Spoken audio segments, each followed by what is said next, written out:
আগের বছর মার্চ মাসে আরম্ভ হয়েছিল জি বাংলা তথা এসভিএফ প্রোডাকশনের অন্যতম জনপ্রিয় ধারাবাহিক চিরদিনই তুমি যে আমার।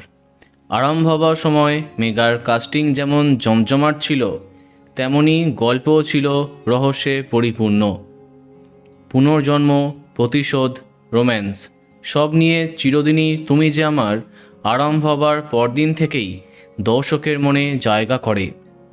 এই মেগার মাধ্যমে বাংলা সিরিয়ালে কামব্যাক করেছিলেন দিতিপ্রিয়া রায় এবং জিতু কমল।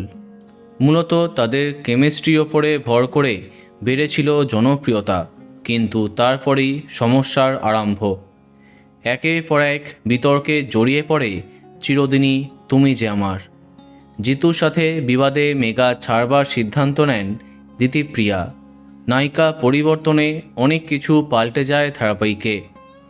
দিতিপ্রিয়ার পরিবর্তে নতুন অপর্ণা দর্শকের মন জয় করলেও চিরদিনই তুমি যে আমার তার আগের জৌলুস হারিয়ে ফেলে। আস্তে আস্তে কমে যায় টিআরপি। সন্ধে 6:30টার স্লট হাতছাড়া হয়ে যায়।